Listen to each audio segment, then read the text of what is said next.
Dear audience, good morning everyone. You can see here International Day of the World's Indigenous Peoples. Okay, विश्व आदिवासी दिवस की आप सभी को बहुत बहुत शुभकामनाएं हमारे पिनेकल करियर कोचिंग की ओर से। अब देखो यहाँ पे क्या लिखा बेटा, थीम लिखा है respect equality culture and identity, सम्मान समानता संस्कृति, है ना। ऐसे तमाम चीजों के लिए डिस्कस करेंगे। अब ये क्या लिखा है, what does indigenous mean, indigenous का अर्थ क्या होता है, क्योंकि बहुत सारे लोगों को पता नहीं कि सर व्हाट इज इंडिजीनियस और इंडिजीनियस का मीनिंग क्या होता है। तो क्या लिखा है, indigenous people are the original inhabitants of a region, they have their own language traditions customs and culture. You can see here, आदिवासी वे लोग हैं जो किसी क्षेत्र के मूल निवासी होते हैं, उनकी अपनी भाषा संस्कृति परंपरा और जीवन शैली होती है। तो I am discussing about indigenous. Okay, example English, the Gond people are one of the largest indigenous communities in India. जो गोंड समुदाय है सबसे बड़ा समुदाय है। देखा, गोंड भारत की सबसे बड़ी आदिवासी जनजातियों में से एक है। कुछ लोग क्लेम करते कि भील सबसे बड़ा है, कुछ लोग बोलते गोंड सबसे, है ना। तो देख लेना स्टेट और अपने दोनों जगह। अब क्वेश्चन उठता है कि वाई इज 9 अगस्त सेलिब्रेटेड, 9 अगस्त को अपन क्यों सेलिब्रेट करते हैं। अब ऑब्जेक्टिव क्या है, मतलब कि आप विश्व आदिवासी दिवस मनाते हैं तो उसका उद्देश्य क्या है। Okay, so I am going to discuss. One side English में है और वन साइड हिंदी में है। आर यू गेटिंग स्टूडेंट्स, आप मेरी बात को समझ पा रहे हैं? यस यस, आप समझ पा रहे हैं। I know you are good students and you are good audience. देखो इंग्लिश में क्या होता है, रिस्पेक्ट इंडिजिनियस कल्चर्स, आदिवासी संस्कृति का सम्मान करना है, तो इसका उद्देश्य। दूसरा है प्रोटेक्ट देयर राइट्स, उनके अधिकारों की रक्षा करना है। तीसरा लिखा है प्रमोट इक्वालिटी, दैट मीन्स समानता को बढ़ावा देना है। Preserve languages and traditions, that means भाषाओं और परंपराओं का संरक्षण करना है। और उसके बाद लिखा इनकरेज एजुकेशन एंड डेवलपमेंट, शिक्षा एवं विकास को प्रोत्साहित करना है। ये अपना विश्व आदिवासी दिवस का मेन उद्देश्य है, ऑब्जेक्टिव है। ओके, अब अपन बात करते हैं challenges. Because my name is Sunil Uikey, तो मैं हमेशा ऐसे चीजों को डिस्कस करता हूं जो सोसाइटी को इवन पीपल को बेनिफिट हो सके। देखो, आदिवासी समुदायों की चुनौतियां, challenges faced by indigenous people. देखो सबसे पहला चैलेंज क्या है, limited access to quality education, this is the biggest okay point. तो सबसे बड़ा चीज है कि एजुकेशन तो आप सभी को मिल रहा है, आप हर कोई एजुकेशन को एक्सेस कर रहे हैं, लेकिन आप क्वालिटी एजुकेशन को एक्सेस नहीं कर पा रहे। व्हाट आई एम टेलिंग, आप क्वालिटी एजुकेशन को एक्सेस नहीं कर पा रहे हैं। This is the biggest problem for us. Okay, क्या लिखा है इंग्लिश में, many indigenous children do not have easy access to quality schools teachers और learning materials, especially in remote areas. Remote areas that means की जो गांव की, जो शहर से जो दूर की जो क्षेत्र है, जो गांव है, वहां पे जो हमारे जो ट्राइबल स्टूडेंट्स हैं उनको क्वालिटी आप एजुकेशन वो एक्सेस नहीं कर पा रहे हैं। हम डिस्कस करेंगे कि आगे किस किस प्रकार की हम चीजों को डिस्कस करेंगे। आई विल इंक्लूड दूर दराज क्षेत्रों में रहने वाले कई आदिवासी बच्चों को गुणवत्तापूर्ण शिक्षा, अच्छे शिक्षक और अध्ययन सामग्री आसानी से उपलब्ध नहीं हो पाती है। Are you getting my point? अब इसमें एग्जांपल देख लो, आ विलेज में have only one primary school, और एक गांव में सिर्फ और सिर्फ 300-400 मकान है, उसमें एक ही प्राइमरी स्कूल हो सकता है। Are you getting my point? उसके बाद लिखा and students must travel long distance for higher education. जब हम हायर एजुकेशन के लिए जाते हैं, जैसे आपको कॉलेज करना है, तो बहुत सारे बच्चों को गांव से शहर की ओर लॉन्ग डिस्टेंस ट्रेवल करके आना पड़ता है। यहां तक क्लियर है? अब हम बात करते हैं, ये देखो, lack of quality education in rural school in India. अब क्या होता है कि लैक ऑफ क्वालिटी मतलब कि क्वालिटी एजुकेशन की कमी in rural schools in India. देखो, आज भी जितने भी जो गांव के स्कूल हैं, 90% स्कूल्स का यही हाल है।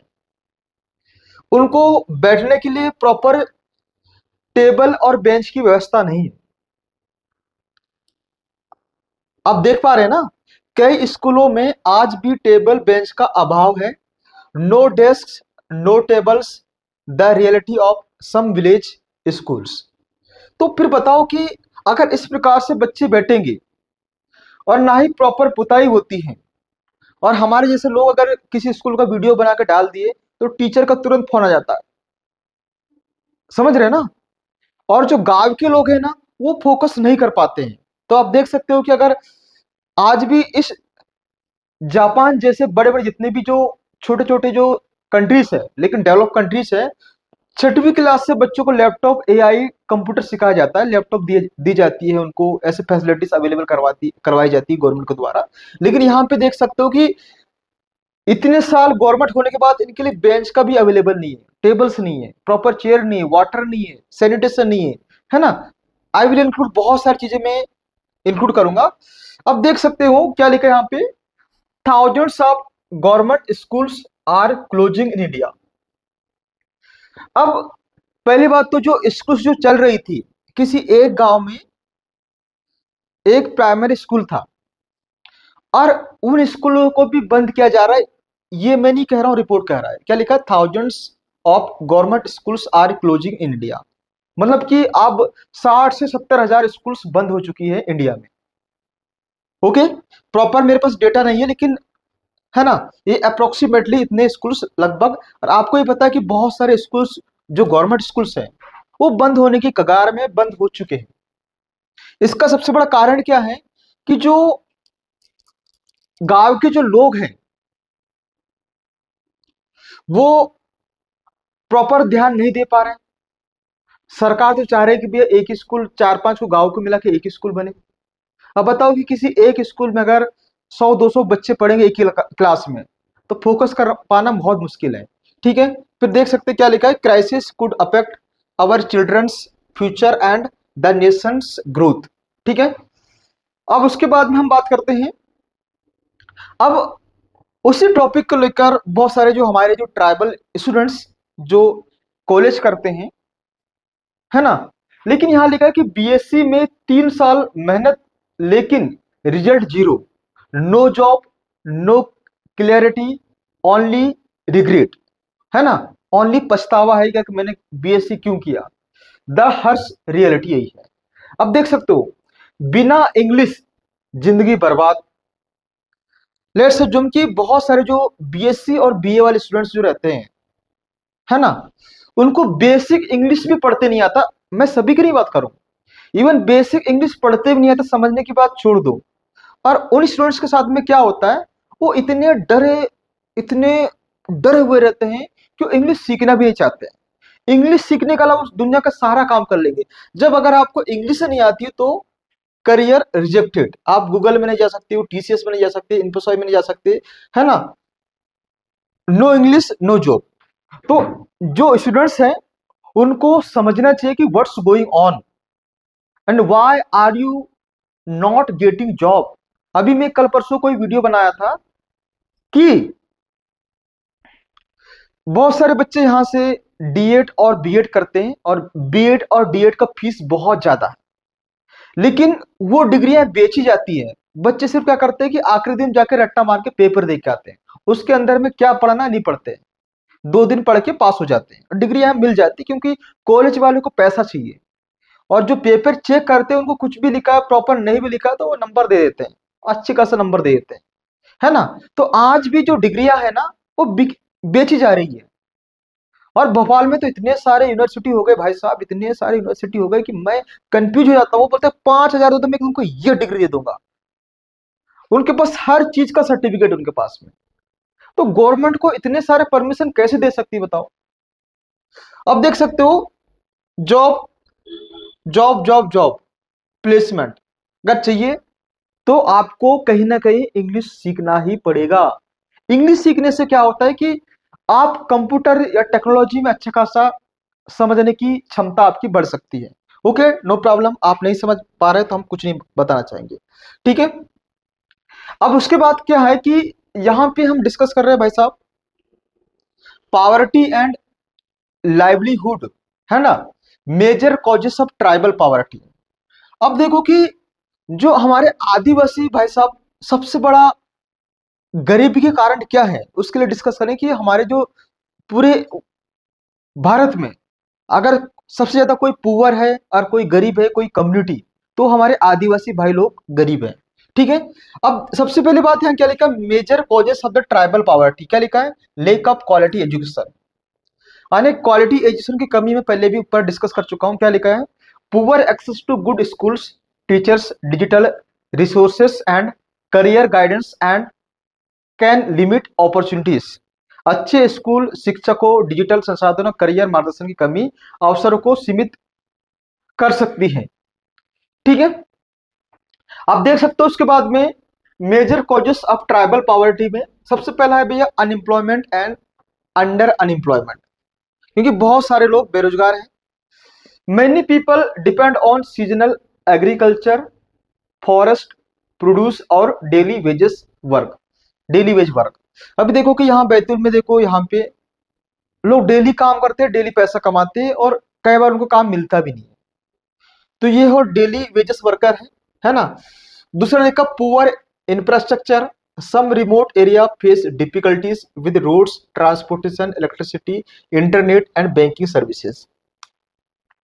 आज भी इंडिया में ऐसे बहुत सारे क्षेत्र हैं जहां पे प्रॉपर नेटवर्क नहीं है। इवन मेरे गांव में मैं नेट भी नहीं चला सकता, वहां पे 250-300 मकान है, वहां पे प्रॉपर जियो का या किसी भी नेटवर्क अवेलेबल नहीं है, बस फोन करने के लिए थोड़ा सा मिल जाता है।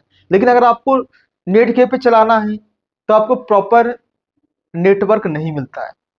ये रियलिटी है आज भी इंडिया की, और ये काम सरकार को करनी चाहिए, लेकिन सरकार का बीएसएनएल तो ओम नमः शिवाय, मतलब ओम नमः शिवाय हो गया भाई साहब, मैं कुछ नहीं बोल सकता, है ना। तो बाकी तुम लोग पढ़ लेना भाई साहब। क्या लिखा, present condition tribal communities in India, वर्तमान में हमारी जो ट्राइबल की कंडीशन है, यहां पे लिखा बेटा tribal communities are not uniformly poor, मतलब हमारे ट्राइबल में सभी लोग यूनिफॉर्मली गरीब नहीं है। Conditions very significantly between states, districts and communities, है ना। अलग अलग स्टेट में, अलग अलग डिस्ट्रिक्ट में, अलग अलग समाज में थोड़ा वेरी करता है, ठीक है। क्या लिखा, India has made progress in education, जो इंडिया है एजुकेशन में प्रोग्रेस कर बन चुका है। Infrastructure, welfare schemes and financial inclusion, but multi dimensional poverty and unequal access to opportunities remain major challenges in some tribal areas, ठीक है। तो ये इसका कहना यह है कि इंडिया में आज भी बहुत सारी चीजें अच्छा हो चुका है, लेकिन मल्टी डायमेंशनल पॉवर्टी और अनइक्वल एक्सेस टू अपॉर्चुनिटीज जो हमारे ट्राइबल है ना, उनको इक्वली एक्सेस नहीं मिल पाता है। देखो, बिजनेस के सेक्टर में बिल्कुल भी नहीं है भाई साहब, ना के बराबर, इक्का दुक्का है ना। और जहां जहां पैसा कमाया जाता है वहां पे गवर्नमेंट जॉब में तो है, छोटी मोटी नौकरी करते हैं, लेकिन अब देखो, how can we eliminate tribal poverty, जो हमारे सोसाइटी में